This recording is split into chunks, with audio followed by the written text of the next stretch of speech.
झारखंड विधानसभा चुनाव के लिए पहले चरण के 43 सीटों पर मतदान पूरी तरह से शांतिपूर्ण संपन्न होने के बाद अब दूसरे और अंतिम चरण के चुनाव की बारी है। इस चरण में कुल 38 विधानसभा सीटों पर 20 नवंबर को मतदान होगा।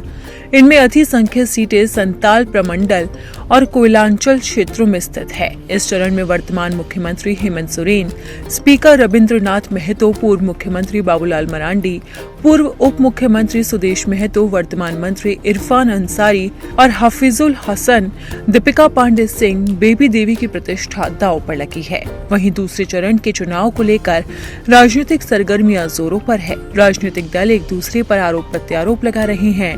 गोड्डा के बीजेपी सांसद निशिकांत दुबे ने मुख्यमंत्री हेमंत सोरेन पर निशाना साधा। उन्होंने एक पोस्ट कर सरकार की घेराबंदी की है। उन्होंने लिखा है कि भ्रष्टाचार और पैसों का अंबार देखना हो तो झारखंड आइए।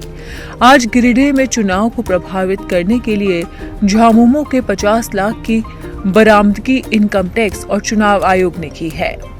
दरअसल इस पोस्ट के साथ ही उन्होंने एक वीडियो भी शेयर किया है। इसमें दिखाई दे रहा है कि वाहन के पहियों में रुपए छुपा कर रखे गए थे। सांसद ने आरोप लगाया है कि जेएमएम चुनाव को प्रभावित करने की कोशिश कर रहा है।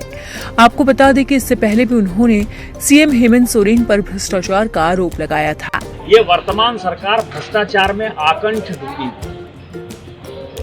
और इसका सबसे बड़ा केंद्र बिंदु कौन है? यही गोड्डा है, क्योंकि झारखंड सरकार के जो मुखिया हैं हेमंत सोरेन जी, वो इसी गोड्डा के विधायक हैं। तो गोड्डा में माननीय प्रधानमंत्री जी आ रहे हैं। भ्रष्टाचार का केंद्र बिंदु जो है हेमंत सोरेन जी है, उसके मुखिया है, इसी गोड्डा के विधायक हैं। आधा सुंदर पहाड़ी जो है उनका विधानसभा को पता है कि गोड्डा में बताने की आवश्यकता नहीं है आप लोगों। तो उन्होंने किस तरह से जंगल लूटा, जमीन लूटा, कैसे जमीन पर कब्जा किया, कैसे उन्होंने पत्थर माफिया के साथ जो है बांग्लादेश चिप्स को भेजने का काम किया।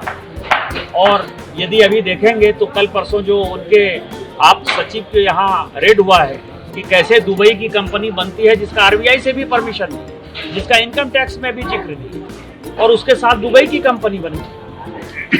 मतलब तो भ्रष्टाचार जो एक बड़ा मुद्दा है उसको भी देखने आएंगे वो कि कैसा मुख्यमंत्री है जो अपने क्षेत्र में लोगों को पीने का पानी भी मुहैया नहीं करा पा। आपको बता दें कि अंतिम चरण की 38 सीटों पर 18 नवंबर शाम 5 बजे तक चुनाव प्रचार होगा।